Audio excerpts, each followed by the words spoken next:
आपको ध्यान के तरह तरह के अनुभव भी होते हैं, कभी प्रकाश दिखता है, कभी भीतर शांति छा जाती है, और आपको लगता है कि एंजल नंबर्स दिखाई देने लग जाते हैं, आपको लगता है कि कोई एंजल्स हैं आसपास में जो मेरी सहायता कर रही हैं। ये बहुत उत्तम अवस्था है। इसके बाद की जो अवस्था है ये और सुंदर है, ये है आत्मज्ञान की अवस्था। स्पिरिचुअल अवेकनिंग में कौन कौन सी स्टेजेस आती हैं, आइए इसके बारे में आज मैं आपको विस्तार से बताने वाला हूं। सेल्फ अवेकनिंग मिशन से संजीव मलिक। दोस्तों, लोगों को जब स्पिरिचुअल जर्नी में प्रवेश करते हैं तो ये समझ में नहीं आता कि मैं किस अवस्था में हूं, मेरे साथ अभी जो हो रहा है ये कौन सी अवस्था है और मुझे आगे कहां तक जाना है। इस चीज को समझने का प्रयास हम करते हैं। इस वीडियो में आपको क्लैरिटी देने की कोशिश करूंगा कि स्पिरिचुअल अवेकनिंग में कौन कौन सी स्टेजेस आती हैं।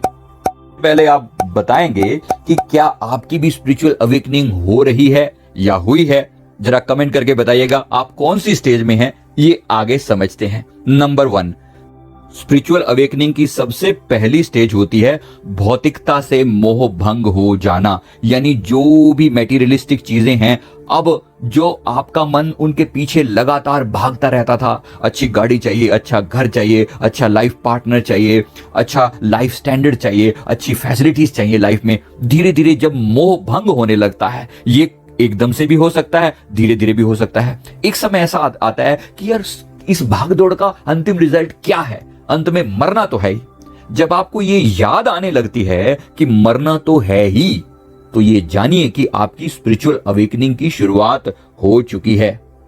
की याद आना ही आपकी स्पिरिचुअल अवेकनिंग का पहला स्टेज है। इसमें आपकी पसंद नापसंद बदलने लगती है। जो पहले आपको पार्टियां, दोस्त, घूमना फिरना बहुत ज्यादा पसंद था, सब कुछ बदलने लगता है। आपको अकेले रहना अच्छा लगने लगता है। जो भी टाइम वेस्ट करने वाली चीजें होती हैं, जो भी दिखावेबाजी होती है, जीवन से ये सब समाप्त होने लगता है और आप सादगी की तरफ बढ़ने लगते हैं।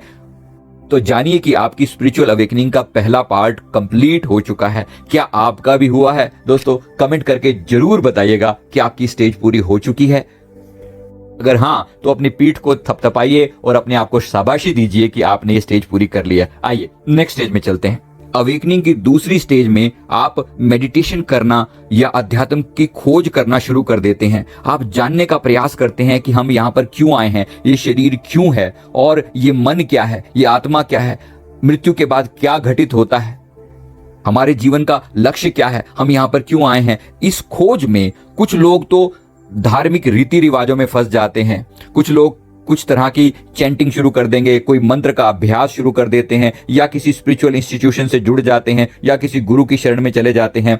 ये सब प्रैक्टिस आपको दूसरी स्टेज की बात कर रहे हैं कि अब आपका ध्यान स्पिरिचुअल अवेकनिंग के अंदर गहरा जा चुका है। अब आपके जीवन की वो प्यास बन चुकी है, अब आप इसके बिना रह नहीं सकते। अब आपको अपने जीवन का वो लक्ष्य पता लगाना बहुत जरूरी होता है, क्योंकि मन में एक ऐसा खालीपन अनुभव होता है जिसे कोई नहीं भर सकता, और ये तलाश ही आपको सच के लिए प्रेरित करती है, सत्य की ओर बढ़ने के लिए प्रेरणा देती है, मोटिवेट करती है। क्या आपने ये स्टेज भी क्रॉस कर ली है? अगर हां, तो डेफिनेटली बहुत अच्छा है, बहुत उत्तम है, और अब जरूरत है एक सही रास्ते पर चलने की, क्योंकि हमारे ऋषियों ने भी इसी तरह से परमात्मा से प्रार्थना की है। अस्तोमा सद्गमय, तमसोमा ज्योतिर्गमय, हे प्रभु मुझे अंधकार से प्रकाश की ओर ले चलो, मृत्योर्मा अमृतम गमय, हे प्रभु मुझे मृत्यु से अमृत की ओर ले चलो, क्योंकि ये खोज ही आपको सत्य की ओर लेकर चलती है।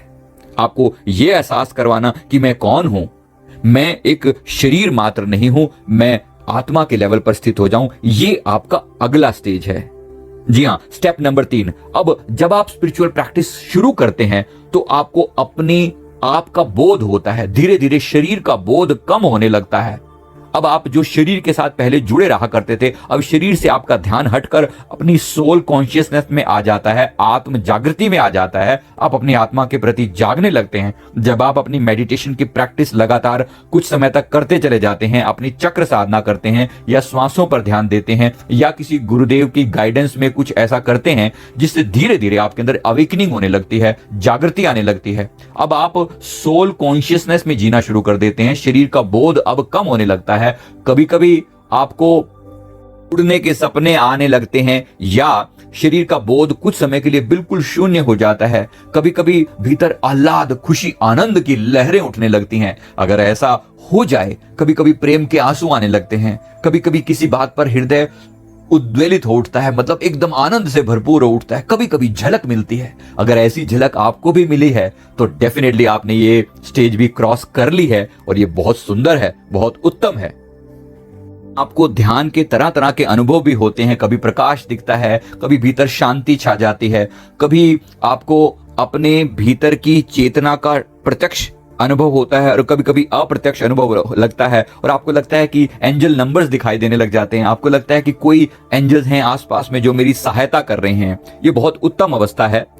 इसके बाद की जो अवस्था है ये और सुंदर है। ये है आत्मज्ञान की अवस्था। आत्मज्ञान जब होने लगता है तो ये एक खूबसूरत पड़ाव है। यही वो पड़ाव है जहां पर आपको आप हैं कौन, अपनी आत्मा का परिपूर्ण रूप से बोध हो जाता है।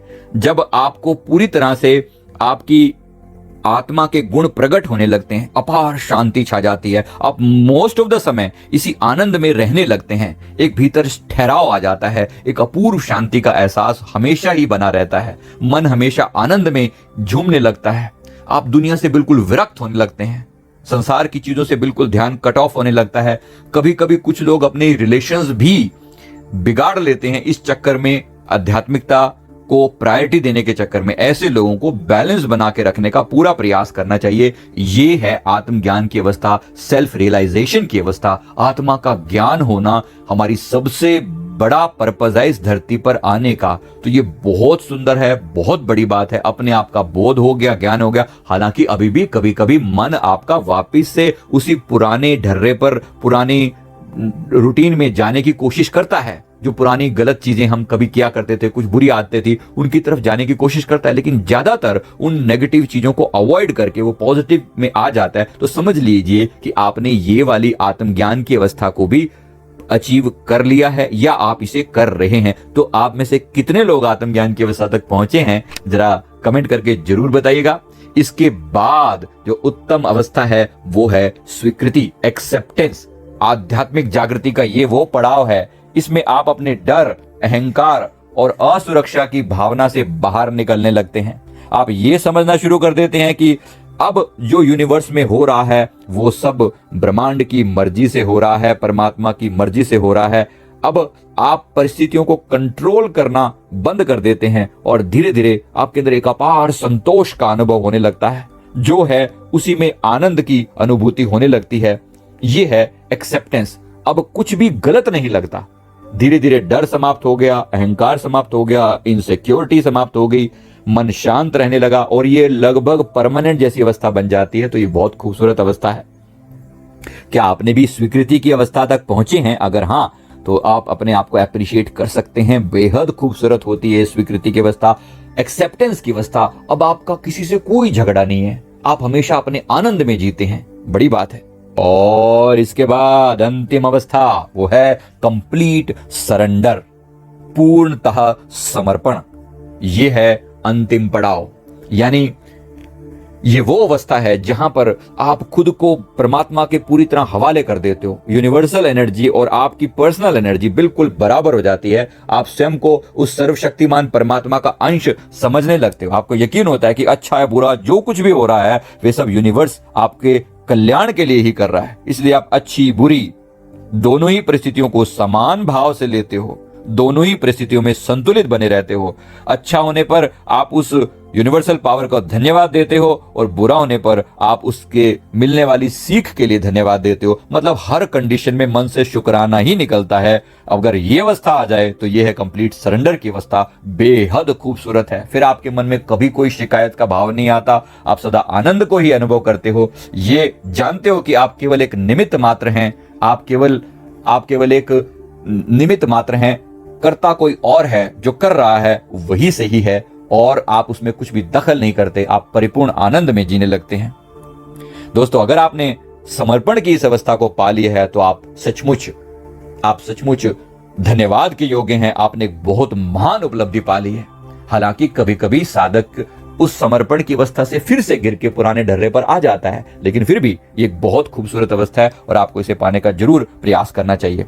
इसके बाद भी अध्यात्म की यात्रा खत्म नहीं हो जाती, ये चलती ही रहती है। सरेंडर में भी फिर आपकी परीक्षाएं होती हैं और परीक्षाएं चलती रहती हैं। इसके बाद धीरे धीरे, इसको जैसे बुद्ध कहते हैं चरेवेति चरेवेति, अर्थात चलते चलो चलते चलो। फिर आनंद बढ़ने लगता है, फिर ये आनंद बंटने लगता है। फिर आप सीमित नहीं रह जाते, आपका दिल करता है कि जो मैंने पाया, मुझे आनंद मिला, अब मैं ये आनंद सब में बांटूं। ये दिल अपने आप ही करने लगता है। क्या आपका भी दिल ऐसा करता है? अगर हाँ, तो नीचे कमेंट करके जरूर बताइएगा आप कौन सी अवस्था में है और कितना आनंद आपके भीतर है। ये सहज ही आपको पता चलेगा। मैं उम्मीद करता हूं आपको ये मेरी बात जरूर समझ में आई होगी। वीडियो अच्छा लगे तो लाइक कर दें, कमेंट करें, चैनल को जरूर सब्सक्राइब कर लें। Thank you very much. Thank you.